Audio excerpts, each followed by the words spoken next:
Good morning, everyone, or good afternoon, or good evening, wherever you are in the world, whatever time it is that you are watching. I hope you have found some part of the day or evening to be in gratitude for. I hope things are working out wonderfully for you.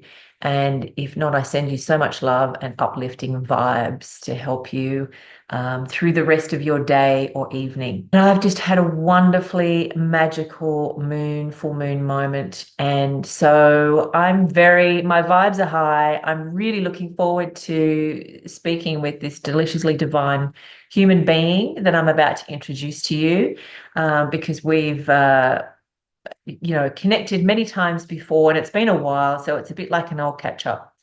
So my interview today is the beautiful Kat Courtney, and I want to read to you a bit about Kat, the official bio before I introduce her into the Zoom room.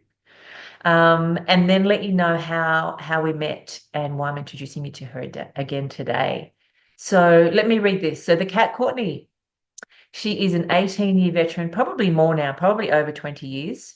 Listen to me assuming that she hasn't updated her bio, but I think it's over 20 years. Anyway, an 18-year veteran of plant medicines and a traditionally trained ayahuasquera and huachumera.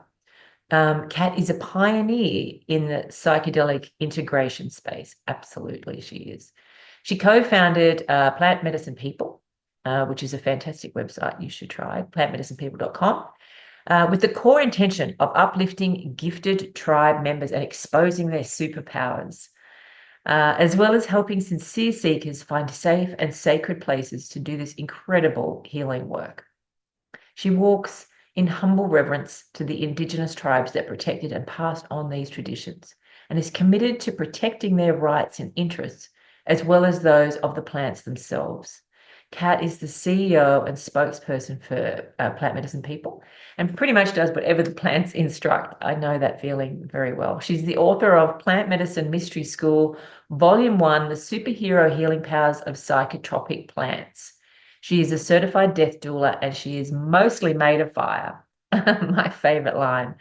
So the way that we've connected in the past, Kat has been really, really helpful and so inspirational to me on my own journey, starting out and tripping and falling and tripping and falling and coming out of crazy ceremonies and not knowing what to do. And she's helped me integrate. She's helped me, when I was terrified, one of the times before I was going into the jungle, the 3 month session, I suddenly had this overwhelming fear, and I was crying like a baby, and I'm like, I don't understand what's happening. I know I want to do this. And she was just amazing. She's like, it's all part of the process. She talked me back down and it gave me some fantastic integration tools and methods of how to just be okay with it all and just let it all happen. um, she's just fantastic. She has the experience that not very many people have these days, and the wisdom and the heart, and just so helpful in this process, in this journey. We've also done some dietas together, and yeah, she's just a lovely person to catch up with. I've also spoken to her in my Sacred Wound Summit. For those of you who signed up for that, you may remember her from there. So anyway, before I just keep talking about this amazing woman, I'm going to invite her in so we can catch up together. So I'm welcoming the deliciously divine Kat Courtney, as I've just introduced to you. So appreciative of her time. And I do need to say that I was just in the introduction talking about her amazing book. I need to now let you know, Kat, that a lot of my subscribers are huge fans of you, thanks to your book, because the Yosi retreat that I go to in Peru most years, I have a copy of your book there, and it's heavily marked, do not take. Everyone is allowed to read it.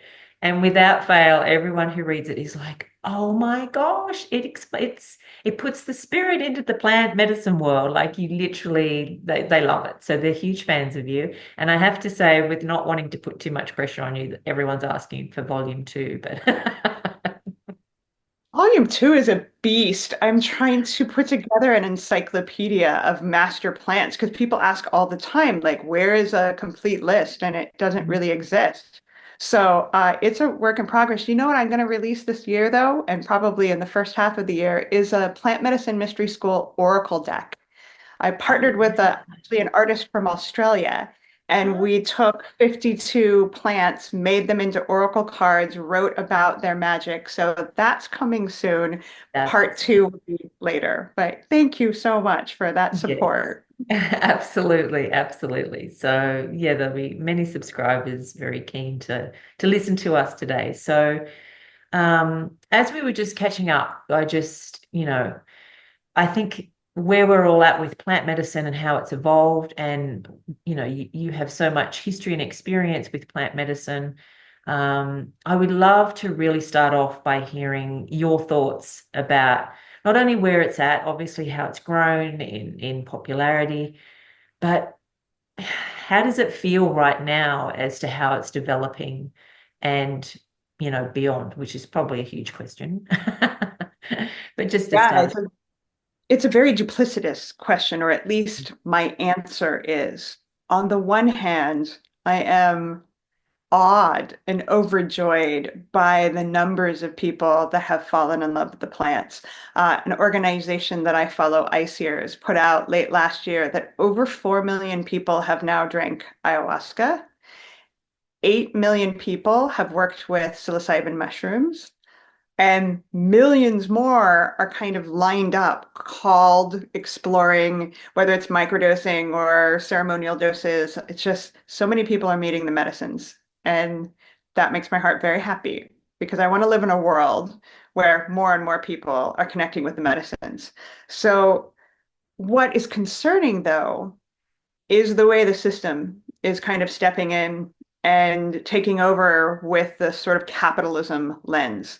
And especially for me in the realm of safety. I mean, a few years ago I was arrested and faced 40 years in prison for a single package, allegedly, of ayahuasca. And that's getting worse, not better right now for everybody that are on the shamanic side. The clinical side is the space where legalization, which is really regulation, is happening like rapidly in a lot of places, which is great, but it only creates a sense of safety and an ability for people to play in the system if you're clinical, right? If you're a doctor or a therapist, et cetera. And so for all of us that have been training and working with the medicine shamanically for years, we're kind of like, where's our safety? Where's our path forward to get to work with these plants in a, legitimate way, if you can call it that, above ground way? Even the places where they're allowing, a process of getting certified to work with something like psilocybin, we're talking a minimum of 50 to 75,000 US dollars just to get that business started. The certification, the liability insurance, all the things you have to do to play in the space of capitalism. So it's already not going to be able to be welcoming to the vast majority of people who really are heart-led with this work. So I'm concerned about that part. It's like, where's our path forward to be legitimized shamanically, not just the clinical space? The clinical space, Charlie, that just a few years ago was like psychedelics are evil, they cause brain damage. Now they're like, ooh, I want to jump on the bandwagon, and it really hurts my heart because like it and they're taking over that control. So I don't see the way forward yet, but I know from ayahuasca there always is one. And so I'm really just kind of leaning into being spacious and curious of what that could look like. But that's kind of what I see as the duplicitous sort of space of the future right now. Yeah, and I have to agree with all of what you're saying as in those concerns. And even for my own path that, spending that time in the jungle and learning those indigenous ways, I've often questioned and thought, am I meant to go back to uni or something? Or like, how is this gonna work? And I guess I question that with the medicine, and the medicine has always come back and been like, no, you just keep doing what you're doing, keep practicing that spirit part. And my human self and that want for validation and to be able to kind of join in and go, yeah, I've got my tickets too. There's that part where you kind of want to go, hey, I can do this. But then there's something about the spirit part that is really seeming to be getting lost in that clinical side. And I know I'm generalizing and I'm not suggesting that everyone is lacking in that, but that's kind of, it's like, okay, let's turn this into a Western model then, right? Without that. Um, and so I guess I'm just, yeah, it's like, okay, if I just keep being me and working with the plant spirits and at some point, hoping that that needs to be recognized in this new way that we're going. Um, but I feel you. It's like there's part of me that hurts because and I've even heard they've got studies about some laboratory that's trying to remove the highs and remove the purging or remove. I'm like, what? What is that? Like trying to build an airplane that doesn't fly, isn't it? Of like, oh, Right. you're going to remove all of these uncomfortable elements, which are actually the reasons why they're healing and helpful to us. Right. Um, yeah, yeah, that is concerning. You know what I can and see as a call to action for all of us, though, that are aware of this is to make sure we're putting our money, our resources, our votes towards opportunities for all of us to move forward with plant medicines. Like we can just ask everyone to say, hey, you're called to medicines, work with them in a shamanic sense. Go to Peru and Costa Rica and support the indigenous peoples, like as much as we can if we have the resources to choose that over, like I know here in Oregon where I live, the first legitimate psilocybin mushroom center, the first legal center, $3,500 for a 6 hour journey. Take that money and go to Peru for 2 weeks, like, and it's what, and they have to do that because of the liability and the certification and all of that. It's not even that they're being greedy necessarily. It's just what the system demands. But if we, the ones that are saying yes to working with these plants, if we put our resources whenever possible into supporting the old ways and the wisdom keepers, then we're using our voices in a very strong way to say, hey, this is what I prefer. This is what I want to support. Because, yeah, I think arguably that's where the sacredness can be maintained. It's not in a doctor's office. Yes, yes, I like that. And that's good to think of it that way, good to help frame it. Because I do get caught up in that, well, what do I do to kind of support the way we want it to go? So that's 'cause sometimes you just feel lost. You're like, well, I don't have any way of making change. What can I do to show and shine the light in the way that, I want to support? So that is really helpful. And I know it comes down to money for a lot of people, obviously, where they can go, if they can travel and all those kinds of things. But there is definitely a huge call. I mean, those numbers that you said at the beginning, that's mind-blowing. That's just amazing. Right? Yeah. Yeah. Um, yeah. And like you said, the fact that you can have conversations with people now and they actually are like, okay, I know, yep, psychedelics and ayahuasca, or it's not like the what? Not It's anymore. not Everybody knows who anymore. she is these days. Yeah. Yeah, which is Yeah. amazing. And in a way, I think she's just getting started to Oh, I feel that too. wake up, you Yeah. know? But I think the other piece of it is if we really want to make sure this movement continues to grow in a sustainable way, we also have to remember reciprocity. Like it's just everybody talks about it, Charlie. Very few people are doing it. Like actually making sure plants are replanted and indigenous tribes are supported and it's another part that if we just stay in our integrity with that, then we can maintain this movement in a sustainable way for the plants and the tribes too. Yeah, and I'm glad you brought up the reciprocity thing because I feel like there's a big call for all of us to be doing that right now or to get into that consciousness shift of and not even in just plant medicine, in everything, right? That's that calling of where we're being asked to be as, you know, enlightened souls kind of thing. Like it's starting to look at humanity. How can we get more into reciprocity? How can we get move away from just consuming and using and get more into how can we give back? How can we keep going with that? And I love that. I do my maestro in Peru, he always, whenever we're making medicine, he always asks everyone to pick a little part of the vine that's sitting there sprouting and go and plant some like while we're making it.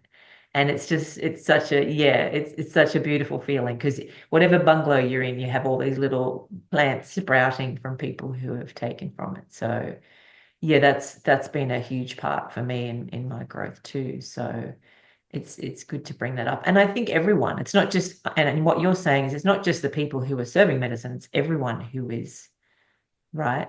Because the Well, medicine you're receiving is that medicine that you need to give back. we go to these medicines with the most tender, important intentions in our lives. We ask for the most profound healing, the deepest insights and awarenesses. That's valuable stuff, and we think we're doing an exchange just by paying for the retreat, the ceremony, whatever it is, which we are. We're supporting those people. But to extend that as a form of gratitude, especially to the plants themselves.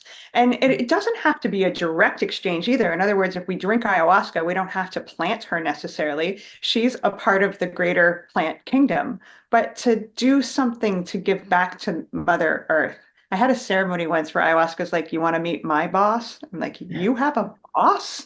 And she brought in the spirit of the planet. She's like, yeah, this is who I answer to. I'm like, oh, whoa. And I just cried and was just overwhelmed with the beauty and the love and the intelligence. So anything that we give to the spirit of this planet benefits the entire plant, animal, and humanity kingdom. We should be giving back. Entitlement is a disease in our world.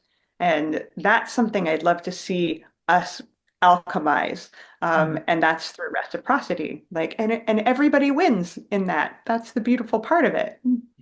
I'm wondering if you're seeing it, a new kind of, I don't know what the right word is, I guess, mindset of people coming through. Is there a change of people coming through with medicine and their expectations and Yes. Actually, that's a mm, great question. I was just thinking about this a while back that what I'm starting to notice, and I really think this is a big place of evolution, is that people, they're always coming with their individual intentions of, hey, I'm working on this and I'd like healing for that. But more and more, I'm seeing those intentions being more community and or planetary minded. Not just, hey, give this to me, but I'm working on creating peace in my family. I'm working on like connecting to the earth. Like, ooh, like there's more and more people that it's not just self-focused, like that me energy. I think the longer we do this work too, it kind of starts to naturally happen for a lot of us that we extend out to the macro more and that we use the power of our intention for more than just us and our personal lives. And that excites me. I love it when I hear that of people going, yeah, it's not just for me, it's for my family and my community and the planet. And that feels like it's expansive. It feels like evolution. So that's a good marker. like with everything, there's always the shadow side of ceremonies and the whole thing. Is that feeling like there's more? It feels to me like it's definitely, let's just say, getting darker, getting Mm, shadowier. And I yeah. think part of that is how fast this movement has gone from a few 100,000 people drinking ayahuasca to 4 million, et cetera, right? It's happened really quickly. Because of that, there's a lot of people who are immature that are facilitating. There's a lot of people who are using these plants for money and power and things that humans always do, but it's in greater numbers because the movement itself exploded so quickly. And so it's just been like, whoa, this like heavy dose of shadow. I mean, I hear stories at least weekly, sometimes every day, of abuse, of just mistreatment of people, and of course the plants themselves. And so, yeah, that that's another place where all of us as participants, we got to use our discernment. We got to be really careful who we trust and ask lots of questions of somebody's experience and history and not just assume that because they work with any plant medicine, they're coming from their hearts. If only that were true. So that part feels like it's definitely more shadowy than it was a handful of years ago, even. Yeah. Yeah, I have to agree. That's why I was very curious as to your feelings on that as well. And I think also because there's that assumption that because someone might present themselves in the right way and speak some lingo, but and also seem like a nice, genuine person, right? I mean, it Yeah, they don't sometimes wear a sign. no, they don't wear a sign, and they're not just automatically not, a little bit not so nice or a little bit, showing signs of narcissism or anything like that. It's not an obvious thing. And so when I hear people saying, "Oh no, they're really nice and they do the stuff," my always concern is about that, but is the space they're holding sacred? Is that energy, is their container safe?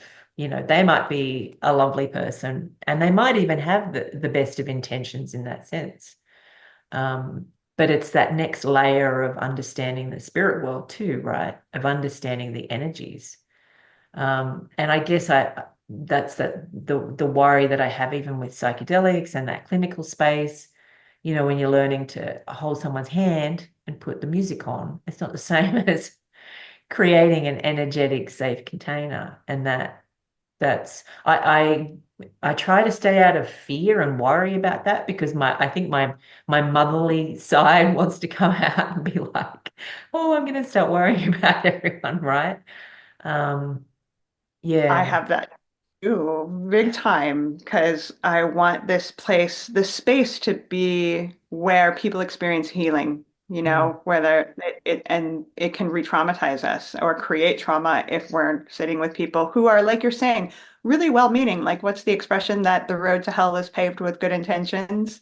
No, it's not enough to be like, hey, I mean well. You have to have two things to me gone to the depths of your psyche over and over again, that you know what it's like for your own personal hell experience with these medicines and how to navigate that. And number two, like have a deep relationship with the medicine that you're serving him, her, themselves, so that there's intimacy there, that when the inevitable, unexpected thing happens, you have a relationship to guide you you and lots of experience of witnessing all the different possibilities because as we know, like it's not easy work.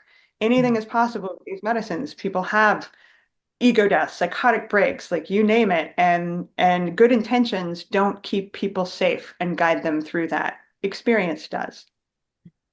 Yes, absolutely. And so well said. And I guess at this point in time, as what we're saying is the only real kind of answer to that or solution at this point is that idea of tuning in with your own sense of self, doing some research and your discernment. As far as people go, I don't know that we're in the unknown of that now, aren't we? As far as where we're going futuristically. Yeah. Yeah. But it's I think the heart of what you and I are discussing is that we each have the power of where we put our resources, our trust, to be discerning, like to learn, which is one of the core things the plants teach us anyway. Trust yourself. Like Yeah. trust what feels right, what doesn't feel right. Like, and no, don't talk yourself out of that. Like we have such wisdom in our intuition, and they love to teach us to be in tune with that and to be able to be guided by that instead of our minds. Our minds aren't the parts that have these answers. No, no, that's for sure. And I was just thinking as you were saying that too, it's I know for myself that I've had to learn the hard way, as most of us do, by having some not so great facilitators that you like learn through that you think are fantastic, and then you really resonate. You go, oh, okay, this is why that's not working. You feel that energy, and you start to realize and expand. But I think the other important thing is because now I'm in a place where I'm like, don't be. don't go overboard and be so afraid that then you're in fear of every person that you come into connection with. Because also then, you know, I always try and kind of get reminded that the plant medicine is like, well, we can still fix that, right? We'll find you the right person. But if that makes sense, it's kind of like, it doesn't mean that you're stuck now and you're broken and you've gone to the wrong person and you re-traumatize and that's it. Like the plants can always overcome In 20 years of working with ayahuasca, there is nothing that I have brought to her sincerely, problem or conundrum, that she hasn't helped me find a solution to. And that. I brought her some big things. It's like, okay, let's figure this out. At a team, the two of us. So I firmly believe that. It's like, Yeah. and we don't need to become paranoid. We Mm. don't need to become super distrustful. There's such a different vibration between discernment and paranoia. And discernment is really this place where we learn to connect with our intuition and we're in the moment with it and we trust it. It isn't paranoia, but you're right. There's like this pendulation for most of us where we go from being, I was ultra trusting in the beginning of like, oh, everyone in this space must be awesome. Okay, wrong. Then certainly have gone the other direction at times and always working to be in this place of like, I assume the best in people, but my spidey senses are very alert to when I feel something is off, for whatever reason, and just learning to trust that. Yeah, absolutely. Absolutely. And I just thought what might be really good, because I don't think we can ever talk about it enough. And I know that you're very experienced in this and have helped me, the integration side of things. I, from my own experience of feeling like someone who, oh, I don't need, early days, I was always, oh, I'm fine. I get it. I understand. I don't need whatever they're saying integration is, because it has become kind of this new thing, right? Even though, which is kind of weird now that I'm saying that, because I know how important it is, and it feels like nothing works unless you do it anyway. And you have helped me through some tricky kind of, things stuck in my head and fears and what am I doing and what do I do with this? Um, and I would just love to hear you really kind of talking through some integration and why it's just so important and the difference it can mean between the medicine, staying with you or not. And that's it right there. Is that's the place where we either take the experience we had with the medicine and bring it into our everyday lives, embody it. I've actually over the years interchangeably used the word embodiment instead of integration because it's even more tangible in terms of what integration is. We bring it into our bodies and our everyday lives versus just remembering, oh, that ayahuasca journey I did, that was great. I, experienced the meaning of life and connected to all that was, but it's just a distant memory instead of something that positively impacted our lives. So that's why integration is such a big deal. Otherwise, we have these experiences and then we go right back to the old patterns because they're so tempting and we don't actually maximize the opportunity. The plants give us opportunities to shift and change and be happier and healthier. They don't do the work for us. So integration is our homework, where we're like, okay, I will make the most of this. And it's lovely that that's becoming more of a focus and a feature as this space has evolved too. That's another huge positive is we're all waking up to the fact that, oh, integration, it's a very big deal. It's the most important part of the process. Yeah, and again, I've probably discovered that more so in the time and what do I mean by that is in through a big part of my journey I felt like there was all those layers that had to be peeled off and I was just doing ceremony after ceremony after ceremony to kind of purge and get rid of and then you have that time and you're like, oh, okay, but it's getting you out of that pattern of just thinking that I need to just go and do more ceremonies rather than, oh, hang on, no, wait, I need to integrate the ceremonies to level up. Otherwise, it's like you're kind of repeating. And I even remember a ceremony once where I was like, we kind of done this. Like, we're going to just keep doing this until you do your bit. I've done my bit. You do your bit. Like, oh, okay. Yeah, Charlie, even thinking of that from the lens of sustainability and understanding that if we don't integrate, we're taking dose after dose after dose of medicine to get the same lesson. And ayahuasca has an expression for that, she said to me. She calls it doing your homework on the teacher's desk. Of like, which is I so love clever. Of like, yeah, we've covered this, but okay, like if you want to do your homework again in ceremony instead of integrating it, we can do that. But she's made me aware of that too, of like, girl, that's your job. I give you these insights and tools and homework, and then you come back having not done them. What do you think's going to happen? I'm like, yeah, it is like going into class not having done homework and expecting to learn something new and be teacher's pet.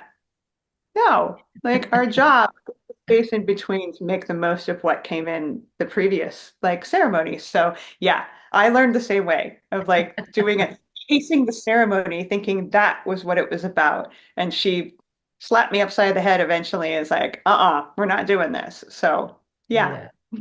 I love how she knows humans so well, right? It's like, oh dear. unreal.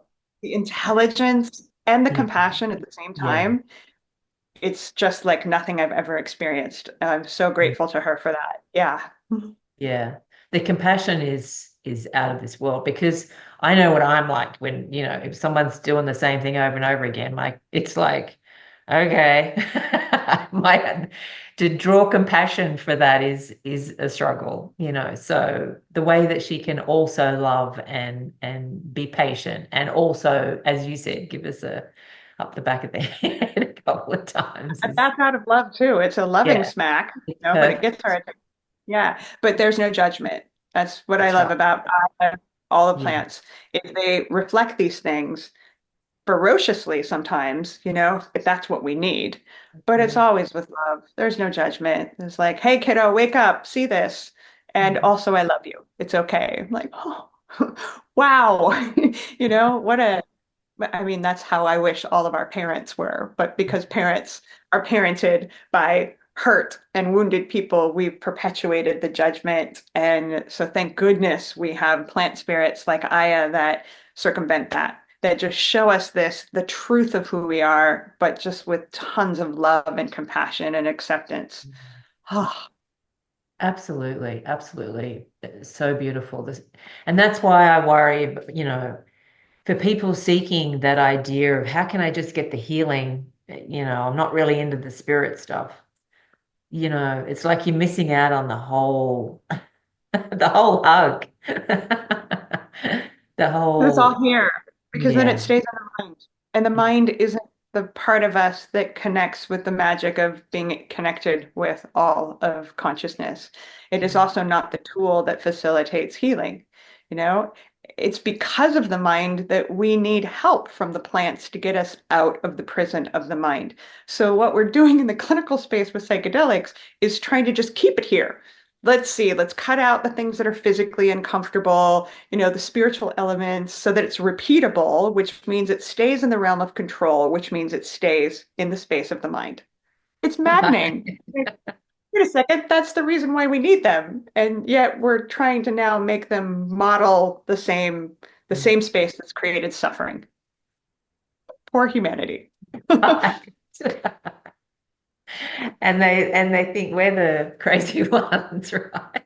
They think they're the brilliant ones. Look what we've solved. Yeah, And yeah, we're over there going, actually, you're yeah, repeating the same space of suffering, but okay. yeah. Yeah. We'll just be over here waiting. In our hearts, feeling and pooping and puking and crying and doing all the messy stuff, because that's what leads us to healing while Yeah. they can stay in that clinical space. Yeah. It's not going to bring more joy and connectivity, that's for sure. No, no. Yeah, exactly.